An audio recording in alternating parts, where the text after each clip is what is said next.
Қазақстанның мұнайлы астанасы Атырау облысына ел президенті Қасым-Жомарт Тоқаевтың алғашқы ресми сапары басталған күн еді. Жергілікті активпен кездесу салтанаты төрінен сөз мемлекеттік қызмет саласының ардагері Исатайлық Жұмажан Қадимовқа берілді. Алматы қаласына нөмір 41 пойыз 2 күнде бір рет жүреді. Вагондары ескі. Мынау ыстықта көбінде кондиционер жұмыс жасамайды. 45 күн бұрын болмаса билет алу мүмкін емес халыққа. Себебі облыстағы жүздеген отандық және шетелдік мұнай компанияларының уақытылы қатыспен жұмыс жасайтын жұмысшылардың 80% осы пойызбен қатынасады және күні бұрынмен билет алады. Сонда тұрғын халыққа билет өте аз қалады. Осы пойыздың вагондарын жаңартып, жаз кезінде күн сайын жүретін режимге көшірсе, интервалын жиілетсе дейтін халықтың үлкен тілегі бар. Қос ғасырдың дәмін татып, дәуірдің сан толасты тоқырауларын бастан өткізсе де, табиғи болмысына дақ түсірмеген шынайы тұлға, әр ойының астарын кемел кестелеп, қарапайым халықтың ой пікірлі сөзін ұлт басшысының назарына осылайша дөп жеткізгенді. Ой өрісі өрісті, сөзі жатық, сөйлеушіге разы болған жұртшылық, оның іркіліссіз төгілдірген ұсыныстарын қарапайым халықтың жанын түсіне білетін сезімталдығында жатыр деп әділ бағалады. Тіршіліктің алдартына қаратпайтын жойқын ағысында адамдар өздерімен бірге ғұмыр көшіндегі озық ойшылдығы, шебер шешендігі, өткірлігі мен өтімділігі асқақ азаматтарын қадір тұтып келсе, сол кемелдік қайнарындағы ардақтыларымыздың бірі Жұмажан Қадимұлы болатын.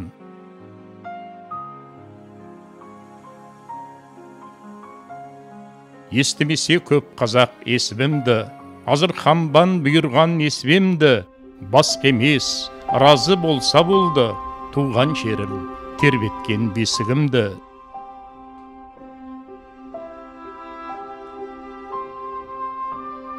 Нарын құмында дүние есігін ашқан перзенттің балаңдық, жігіттік кезеңі, ат жалын тартып азамат атанған тұстары мен кемеліне келіп, кемеңгерліктің кемесіне мінген миуалы шақтары, атамекені төскейінен бір күнге де алыстамады. Тау-тау шағылдардың төбесінен арманының ізін іздеген бала жүрегінің бұлқынысы, айналаға, адамдарға құмарлық, табиғаттың көз тоймас көркіне құштарлық көзбен қарауы арман сезімдеріне ұласып жатты.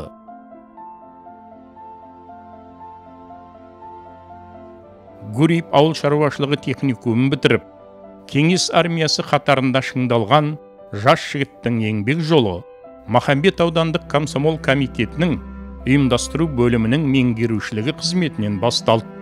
Жұмажанның жылындай жас кезі, солақайлық пен содырлық ушығып тұрған заманда жастар тәрбиесіне араласу, оларды патриоттық тәрбиелеу идеясы. Ласы қалың, үрейі мен үркіні мол істі қалай бастау керек деген ой арқалаған жастар жетекшісі, өн бойлары шаршап шалдықпайтын, күш қуатқа толы, ел халқымен бітесе қайнасқан ел ағаларының бойындағы парасаттылыққа, отан сүйгіштікке жан пердесін айқарашты. Алматы жоғарғы партия мектебі мен Батыс Қазақстан ауыл шаруашылығы институттарын бітіріп, көкірегін білім мен көркемдеген білікті ұйымдастырушы, аудандық партия комитетінің бөлім меңгерушісі, Кеңшар партия комитеті хатшысы, директоры сынды жауапкершілігі мол қызметтердің тұтқасын ұстады. Туған өңірдің шынайы патриоты Жұмажан Қадимовтың кәсіподақ саласында еңбек еткен 12 жылы нағыз қайнап пісіп, шарболаттай шыңдалған өмір мектебі. Кәсіподақтар коммунизм мектебі деп кеңестік ұран арқалағанымен, бұл сала еңбек адамдардың құқын қорғаудан басталып, еңбек кодексінің әр тармағы үшін шаруашылықтағы, кәсіпорындардағы дау-дамайларға ұласып жататын. Лауазым мен еңбектің дәнекері бұл істерде де шашасына шаң жұқтырмаған алғырлық қырынан танылды. Халық қалаулысы Қадимовтың ширек ғасыр бойы атқарған Исатай аудандық мәслихаты хатшысы лауазымы білімнің, шыншылдықтың, табандылықтың сыналар шағы десек, ақиқатқа жақындай түсеміз.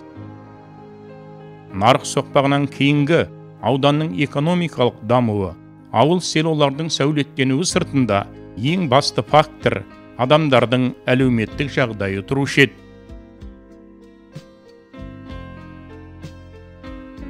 Еділ мен Жайық арасы мұнайшыларының, арғы жағы Айдарханмен астасқан құм төріндегі шаруа қожалықтарының, шағын бизнеске жаңа ғана қадам жасаған кәсіпкерлердің мұң-мұқтажын шешу, оны мемлекеттік талап тұрғысында заңдастыру қаулыларын алуда да, ол өзінің дипломатиялық көзқарастың адам екенін тағы бір мәрте дәлелдеді. Кеудесіне тағылған марапаттардың арасындағы Қазақстан мәслихаттарының құрметті депутаты атағы сол жемісті жылдардың шын айғағы. Жүрегі ұлтым деп соққан оғлан тұлға қайда жүрсе де, мәдениет пен өнердің, руханияттың нәрлі каусарынан сусын қандырған 8 қырлы бір сырлының өзі кет. Оған жаратылысы бөлек ағаның бойындағы таланты, серлікке толы жылдары ғана куә. Нарынның менде бір түп қияғымын, тыңдап өскен әнжірін күйағының, сонау жылғы сүйір тіл бабалардың, тастап кеткен артына тұяғымын. Я қара сөздің бағын жандырған Жұмажан Жампоз, кісінің қас қабағына қарап сөз саптайтын, саптаған сөзін сөреге жеткізе алатын қас шеберет. Зады жан сергітер жақсы сөзге не жетсін, қиналған сәттерде дәрменіңе дем беріп, сабырлыққа шыңдаса, кейде жылт еткен жақсылығыңды жарқырата көрсете білетін, мөлдір сөздерімен көңіл пернесін шалқыта түсетін. Қандай топтың ортасында болмасын, әңгімешілдігі арқылы шежірелерді, ел мен жер тарихын түгендеп, тыңдаушысын тұшындырып, сөз арасында әдемі әзіл айтып, айналасын күлкімен де баурай кететін. Осы жердің өзі Еділ мен Жайықтың ортасы. Орақ Мамаймен оның ұрпақтары Қарасай Қазидың билігінде болған жерлер. Тап мына Боқсақтың бойы Жаңбыршының ұлы Телағыс деген батырдың мекендеген жері. Бұның барлығы жағы тарих қаза берсең. Қырымның 40 батырының жайлаған жері тап осы, басқа еш жер емес. Сол тарихты білу үшін керек.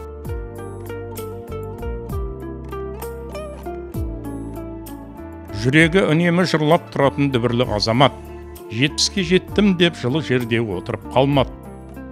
Аяқ астынан ауруға илігіп, Астана мен ажалдың ауылын бір айналып қайтқанымен, бойындағы табанды мінез, қайсарлық алауы әсте сөнбеді. Жүрегі сыр беріп, әлсін-әлсін жаншып тұрғанымен, қолына қаламын қайталды. Сондағы ойлағаны, ұзақ жылдар бойы жеке қоржында сақталып келген, көбісі ұмытылып құрдымға кеткен, кейбірі қолымызға алағыла жеткен, аудан тарихының дәйектемелері мен ізі көмескіленіп бара жатқан марғасқаларымыздың су бетіне шыққан ақ-дидарын жарқыратып, өз халқымен қайта табыстыру ниет етті.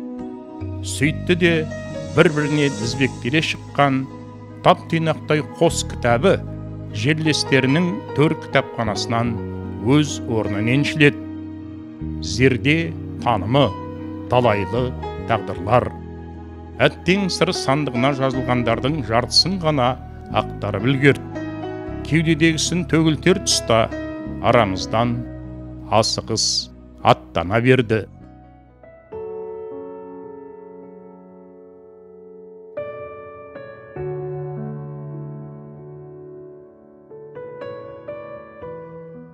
Қабілетті азаматымыздың тағы бір қыры ақындар өміріне құштарлығы.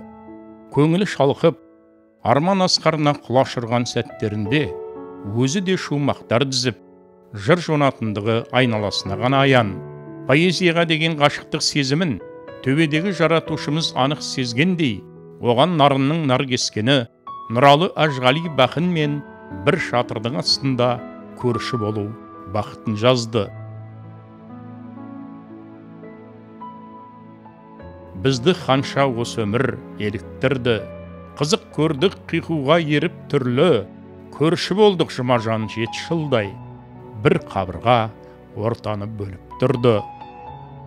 Өткіздік сонда талай кешті бірге, ұл-қызымыз жамырасып өсті бірге, білгендер мен көргендер сыртымыздан, екеумізді туғандар десті бірге.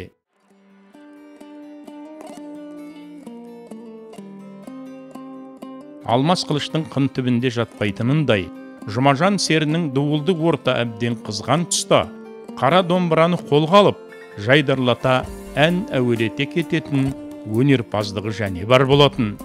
Өз болмысына әбден ұқсас, майда қоңыр, дауысты әндер. Ал шахмат ойынының ала шаршысының үстіндегі достармен өткен сайыстардағы жанкештілігі, тапқырлығы, жеңіске құштарлығы, нағыз намысқой жігіттің бейнесін көз алдымызға келетін.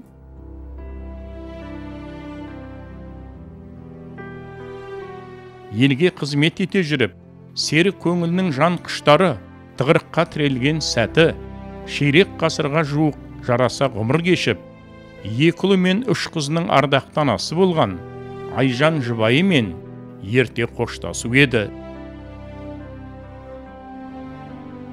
Уақыт уыты жан дүниесін жастай тұрлағанымен, ұрпақтарының сәулелі күлкісі мен жан дүниесін жарқырата, тағдыр салған тайғақ жолменен алға қарай қадамдай түсті.